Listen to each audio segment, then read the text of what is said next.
Afternoon. My name is Sheila Lamb, and I'm with the Virginia SBDC Network.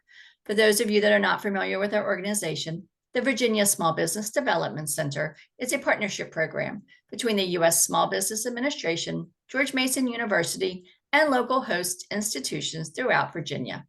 With 26 locations across the Commonwealth, we provide training and technical assistance to small businesses in their local communities. Our one-on-one advising services are available at no charge. Today's webinar, Phishing, Smishing, and Vishing, Recognizing and Preventing Social Engineering Attacks, is presented by the Virginia SBDC Network.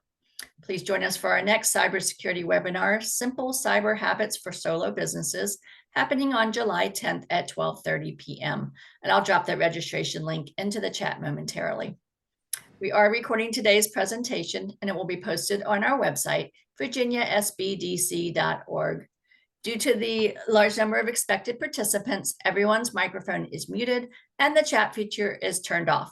But if you have questions during the presentation, you can type those into the Q&A box, and we will address them at the end of the session.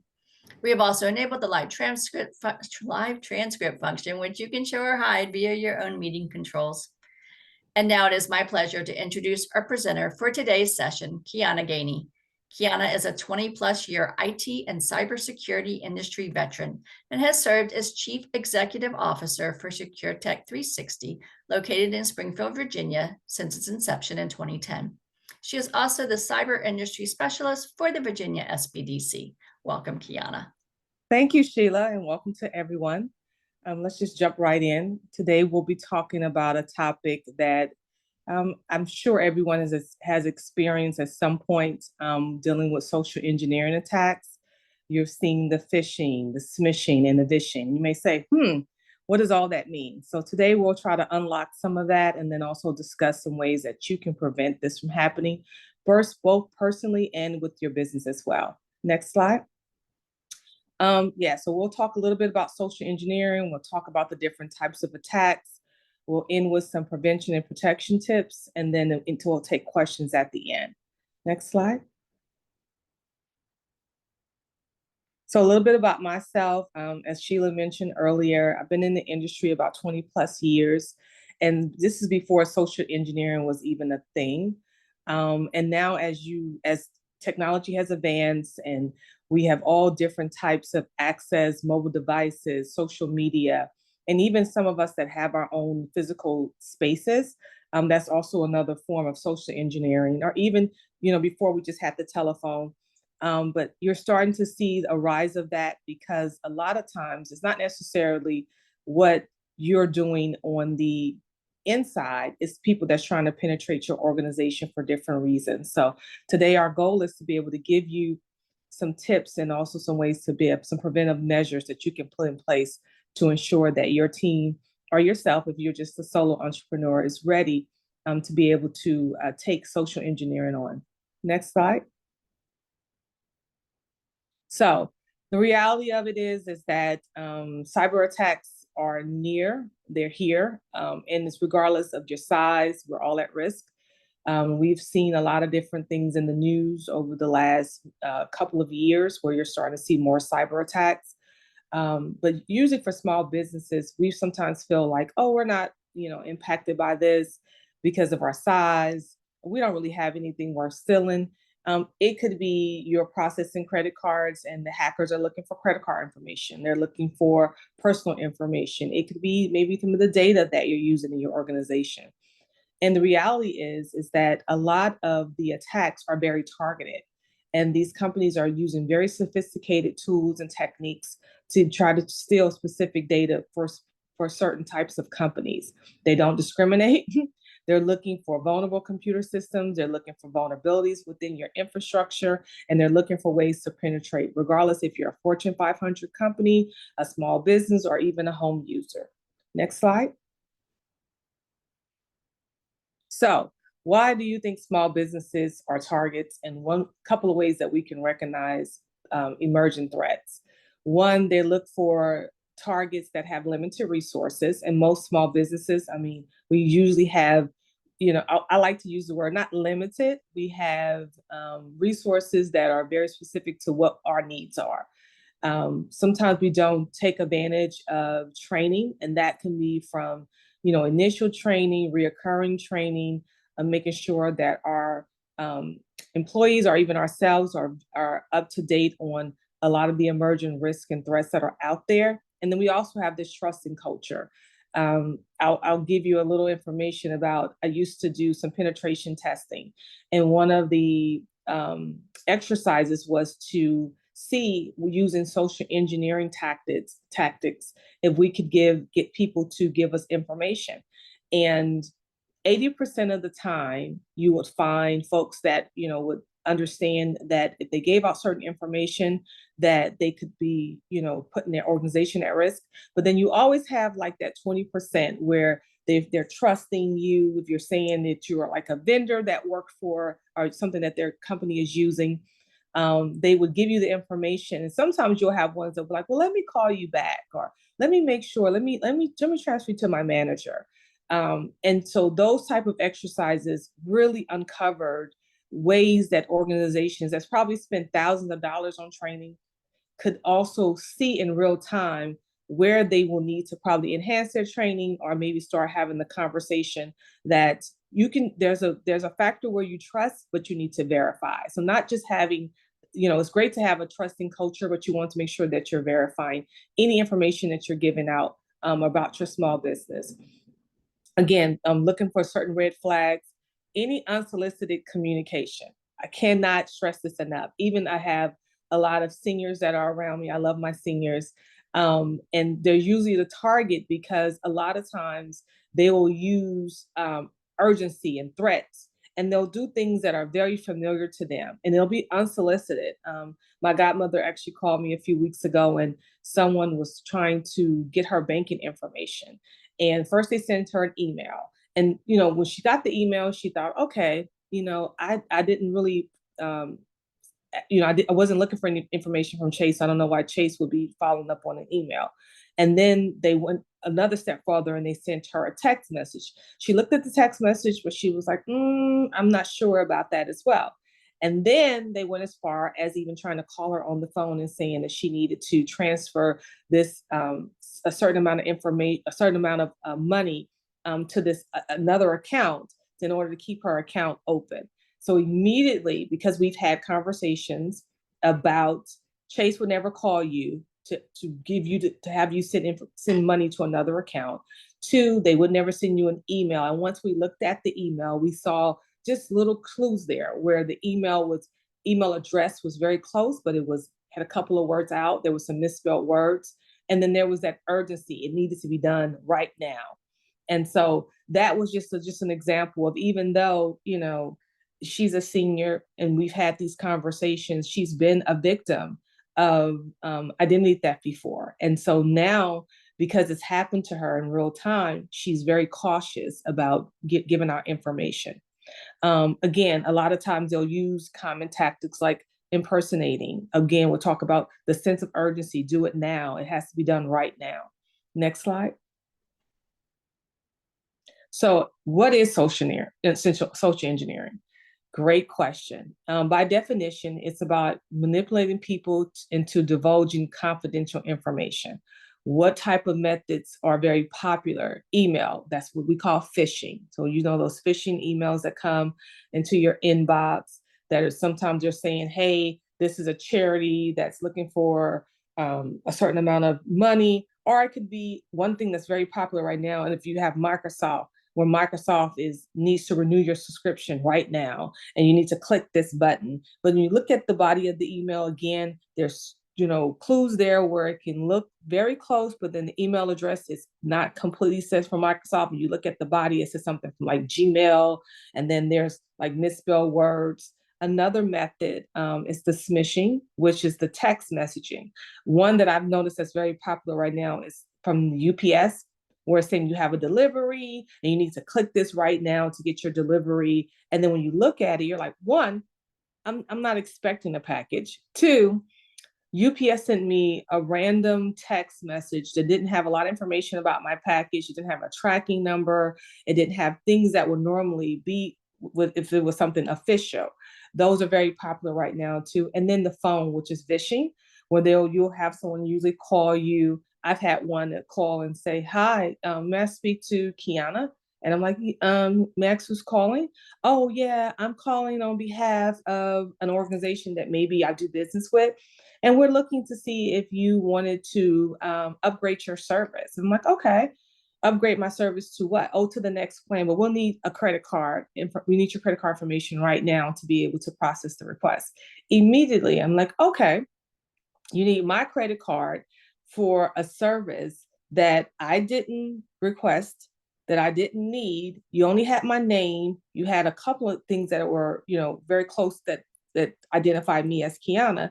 I immediately hung up, called the company, said, "Did you call to do, maybe a cold calling sale to see if you could upgrade my services?" Immediately, they're like, "No, this has been an ongoing attack that a lot of our customers have been calling to report." So that's why it's also very important that if you do receive these type of attacks, that you also reach out to the organizations, because you'll be very surprised that they also will give you information about how this attack has been very common, and that, be on the lookout, that they would never send or they don't do cold calling like that. So those are just some examples, and real world examples that's happened to me, that can happen to anyone. But the best thing you can do is always take the time to verify the information, to not immediately act. Don't click on any link that you didn't request, or it was something that looked a little suspicious. And then think about this. And because we're a small business owner, they know that sometimes our time is limited, especially if you're like a one-man shop and you're doing all of your business operations. A lot of times they'll try to catch you when you're very busy, so that they understand you have very limited defenses, but you probably have information to very high value data. And you may not think it's high value data, but usually if it's something that's tied to personal data, medical data, or any type of data that they can use to be able to sell, or to also try to get information like credit cards, so that they can also run those scams as well. So again, some of the common types are phishing, fake emails and websites, fabricated scenarios. Like I gave you the scenario where the company called. It seemed like a cold calling sale where they were trying to get me to purchase something with a credit card, and they were even using baiting techniques where they were trying to do enticing offers with me as well, saying, if you lock in this rate right now, then you'll get 50% off for the next 3 years. Right? Didn't seem, it didn't seem like it was an official call, and it didn't seem like it was something that the company would offer after I've been a long-standing customer for so many years. So trust but verify at the same time. Next slide. Again, phishing, we'll dig a little deeper into that. It's usually fake emails that appear to come from a trusted source. They usually are urgent messages. They look very close to domains, or fake attachments. An example, a small business received an email, what looked like even from their own CEO, asking for an urgent wire transfer to a vendor. And it turned out to be a smooth email that cost them $12,000. You'll see it where I'll even say, oh, someone in your organization is requesting something, especially if it's not part of your job function or something that seemed very random. Again, in these type of scenarios, if you receive something, take the time, pick up the phone, call the person that initiated the request to see if the email is valid. And 9 out of 10 times, you'll find that it was not. And something as simple as a phishing attack can cost your organization so many thousands of dollars for cleanup. So if you run into this situation, just take the time to to verify the information before you act upon it. Next slide.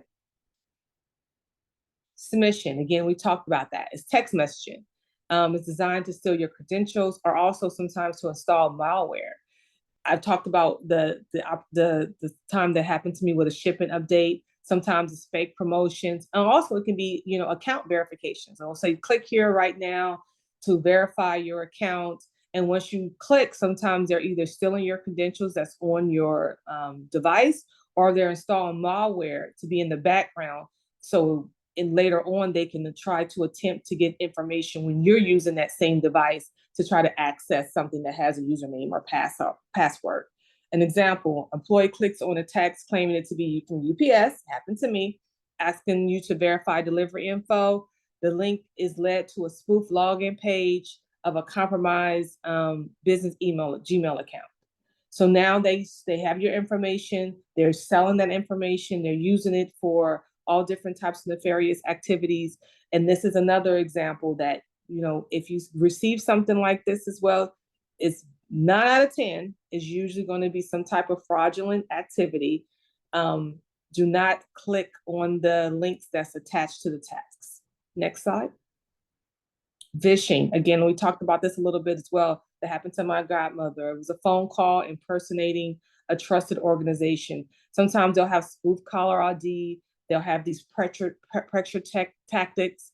Sometimes I've even seen the ones that they use like, oh, this is IT support. We're calling on behalf of Microsoft to be able to update your account, or you have some patches that you need to deploy. And another example, a scammer posing as a tech support called a business owner claiming that there was malware on their system. The scammer walked them through it, then it was able to install some remote access software that they were able to steal the client data. And then again, these type of attempts or these type of attacks cost the organization thousands of dollars for cleanup. And sometimes it could be not necessarily even a monetary cleanup. It can also be loss of reputation if you lose some of your customers' information. It could be loss of data that can also crash your infrastructure that you may not have like up-to-date backups to recover from. So it can be various things that can cause disruption to your organization. So again, I cannot emphasize this enough. Trust, but verify. Think before you click as well. And do not give out information over the phone, even if it's from a trusted organization. Hang up, locate the actual phone number of the organization, call and see if that call came from the number that came up on your call ID. If that's even a number that's within their organization, 9 out of 10, you'll find out that it wasn't. Next slide. Why these attacks work, right? They use fear, they use urgency, sometimes they use authority. Attackers are very sophisticated. They research their targets on social media. And I know I am a advocate for technology, and I know we live in a social media connected culture where we're always putting out so much information about ourselves. We're on vacation, we're out to dinner, we're doing this, we're doing that, which is all great. But sometimes you'll be very surprised that they'll take that same information to try to find something about you. Oh, your dog name is Bingo. I seen that you posted Bingo. Or maybe, okay, this person has a dog. Maybe I can use the dog as an entry point. Maybe I'll call and see if I can get them to purchase a subscription for their dog treats. You'll be surprised the information that is gathered on social media that attackers are using. So again, use social media. It's a great tool, but also just be very careful about the things that you post. And then also look for messages when you're looking through the messages or anything that you're receiving. Look and see if the logos look a little off, if the names seem like there's something going on with that as well. There's smooth email addresses, phone numbers, and even if it's from, again, trusted entities, if they're looking and they want you to do something right away, 9 out of 10, most organizations not looking for you to make a decision or to make a purchase in the next 30 minutes. That's not usually how businesses operate. So if there's usually a sense of urgency, 9 out of 10, it is a social engineering attack. Next slide. Again, warning signs to look for unusual requests or tone, urgency, secrecy. Don't tell this person. Email from free domains. If you see something that's from a gmail.com, spelling errors, odd formatting, unexpected links or attachments, calls requesting for your credentials or payment. Most organizations, no, I'm not gonna say most, no organization should be calling ever asking you for your credentials or seeking a payment without there being something that was initiated from you. So anything that's unsolicited, 9 out of 10 is some type of attack, is some type of social engineering attack as well. Next slide. how to stay protected. Okay, this is my favorite part. Slow down. Verify all urgent requests. Do not click on suspicious links. Go to the official sites directly. If you have the ability to use multi-factor authentication within your organization, definitely take advantage of that.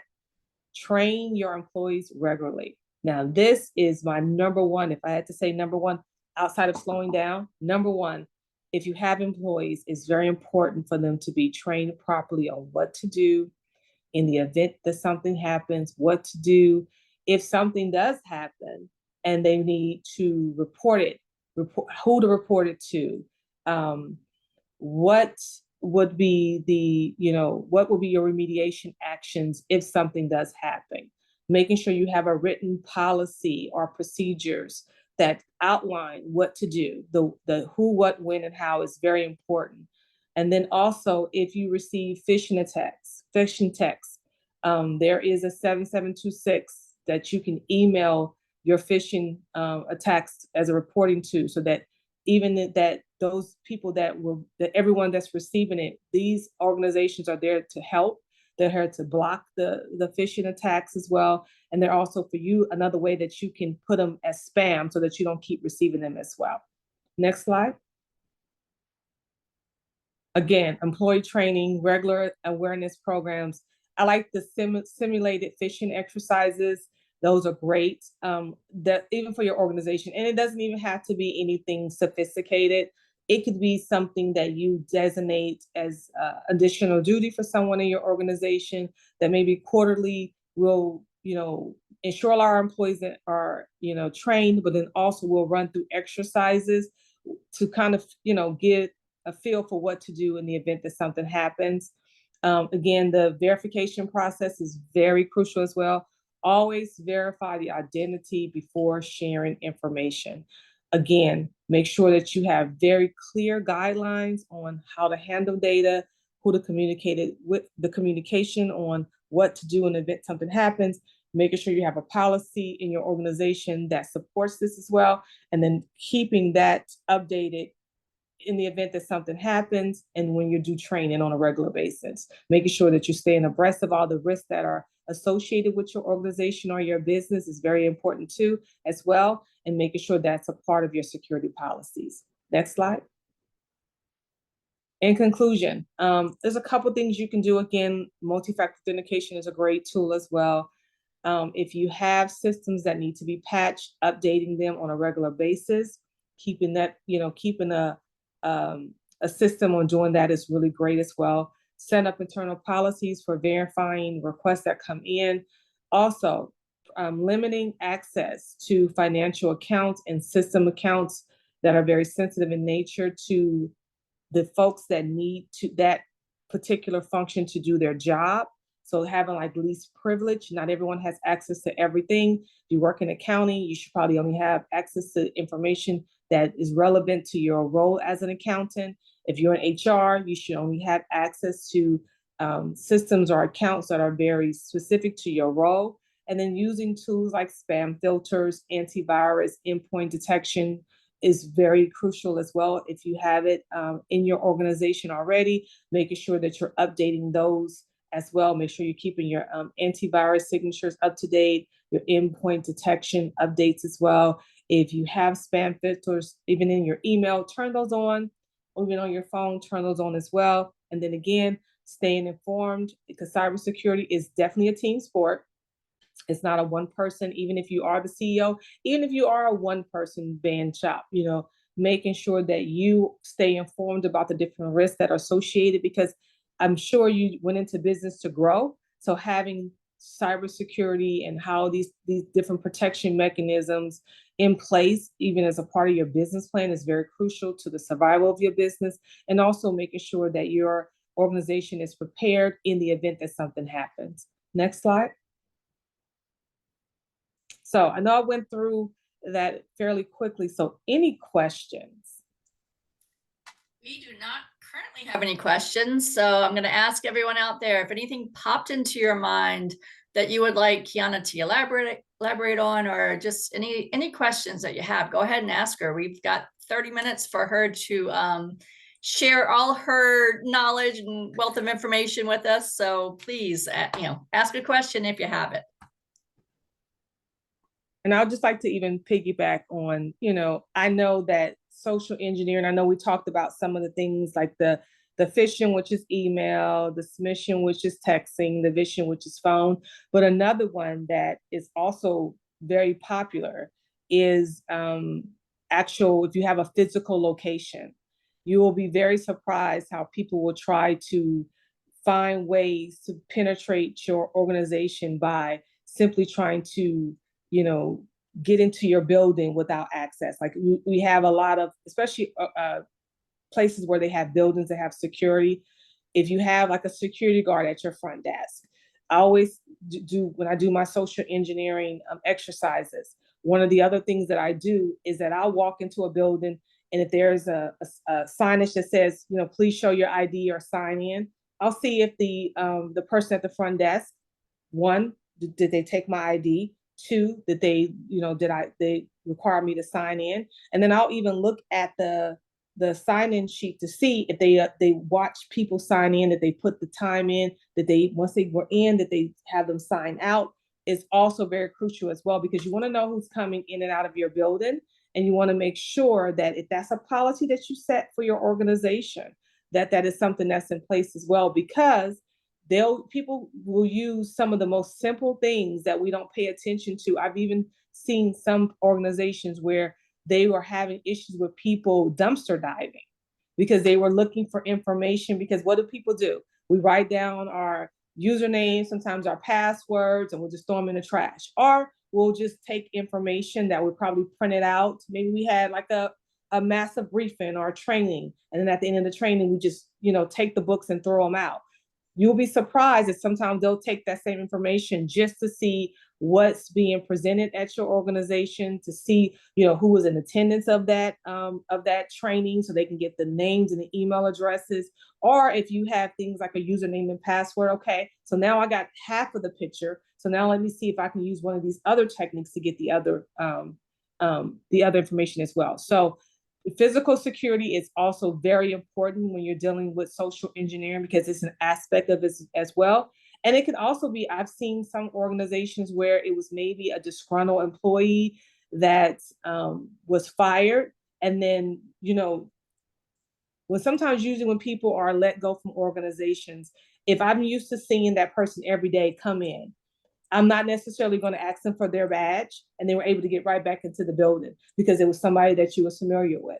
But the process is that everyone's supposed to sign in. You're supposed to look at the badge, and you're supposed to look for ID of some sort. They have to follow the procedure. So that's why it's so important to stay on top of that training, but then also doing your due diligence as the organizational leader to ensure that the people that you've trusted with these roles are very well trained about everything, always staying vigilant, always trusting, but also verifying any information from people that's trying to access the organization or even get back into the building or in and out the building.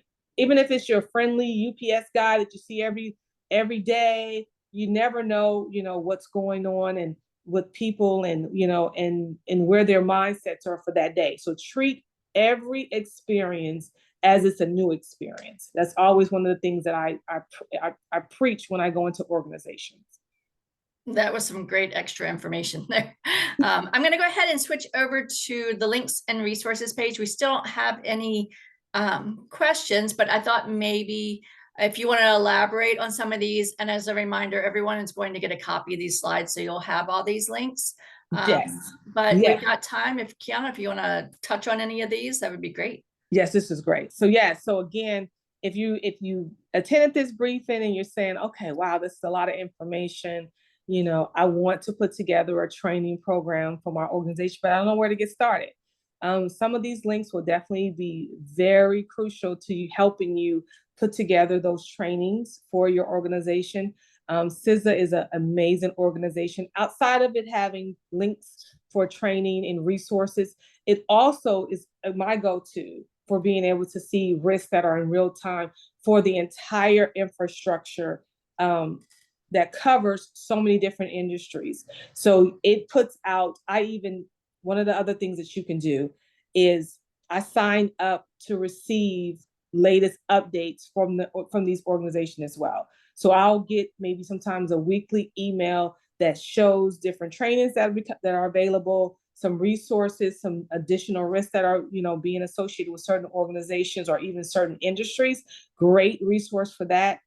Even some patches, like even it'll remind me of certain patches. So like if I have a Microsoft patch, that's a crucial patch that I necessarily probably didn't get from the vendor, they also send that out as well. So great resource to utilize. That's there. It's free of charge. Again, I said it again, free of charge.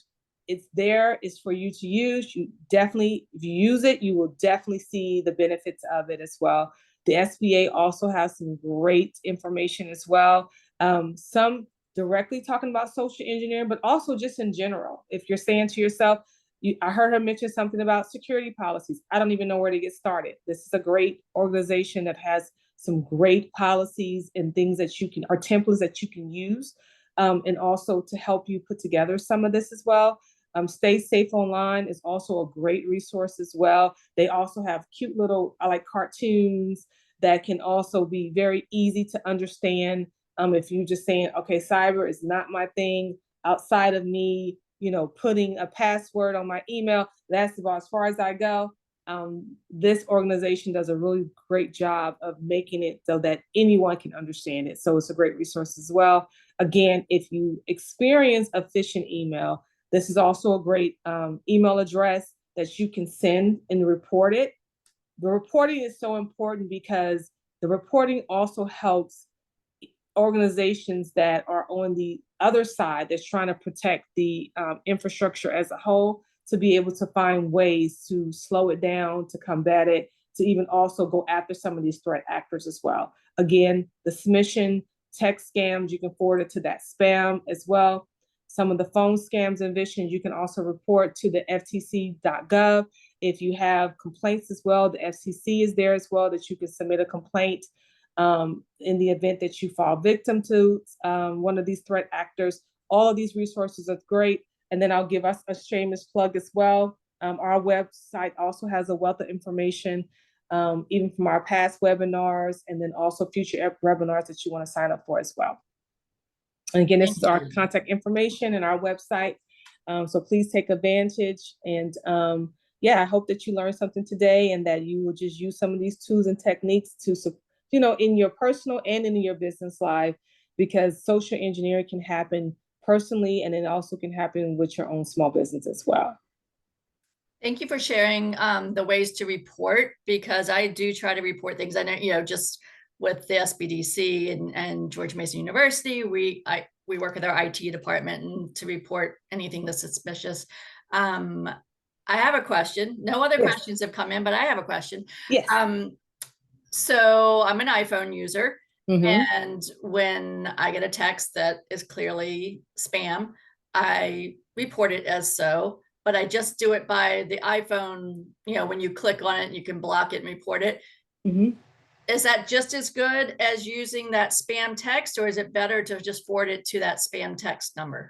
No, that's just as good as using it to that spam. So what iPhones, they have it embedded into one of their security features, which is great. And so it's the same type of function. I would almost, and I'm not a coder, but I'm sure that it probably goes back to that spam. The same.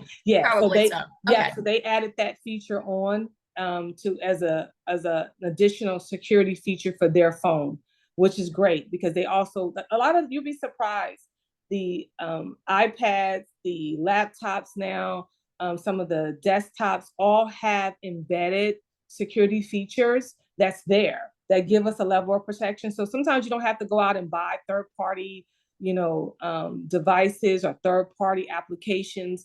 If you just start with the features that are on your phones or your devices, they will also give you a level of protection as well. So that was great, Sheila. I'm glad that you brought that up. But yes, and Android has similar features as well. Most of the providers, most of the devices that we use in everyday life, I know Outlook also has some great security features within it, spam filters that you can put on your emails as well.